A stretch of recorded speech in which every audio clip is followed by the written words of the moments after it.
Language is always a fascinating topic when moving to Asia. Nonetheless, language is a concern for many travelers. So today, we will be going over some facts and figures and addressing the most common concerns around language when moving to Southeast Asia. According to the English Proficiency Index, Asia has a mixture of index scores. Thus, it's best not to look at this with a 100% guarantee, but instead as a good guideline. As we can see from the score, communication can be much easier or much more challenging depending on the area that you are living in. But one piece of information that's often not taken into account when looking at English proficiency is the location within the country. Thailand, for example, is a country that we often speak about here at Owl of Asia headquarters. Based on the information, it can be presumed that Thai residents have a low level of English proficiency, but this is a generalization. If you live in Bangkok or Phuket, for example, you will often find that the English proficiency is much higher due to the interaction between locals and expats. Taking a look at a different country such as the Philippines shows us that one of the benefits of living in this country is that no matter what area you are living in, it is highly likely that you will be able to communicate with locals effectively. The English proficiency score also looks at several different areas.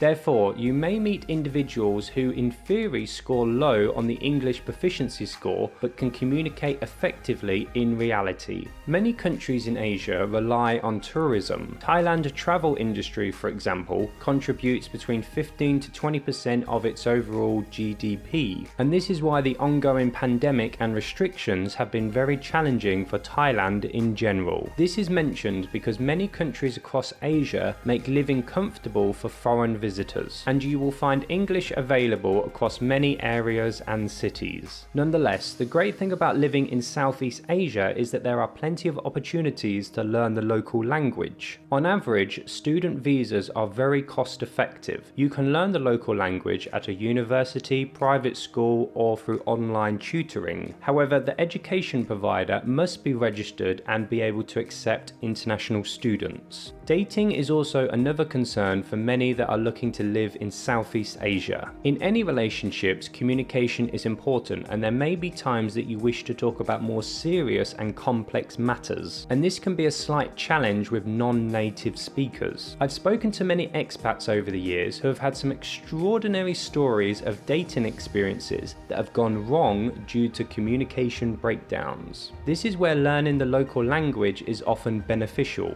In addition, from feedback from others, it seems that communication barriers is one of the most challenging hurdles that foreigners face when dating locals. In this situation, you may be slightly limited. I often see this situation like an opportunity. In other words, if you are a native speaker and you're communicating with a non-native speaker, it allows you the opportunity to break down complex ideas into simple English, which can be challenging, but this practice will enable you to communicate much more effectively as a whole while living in Asia.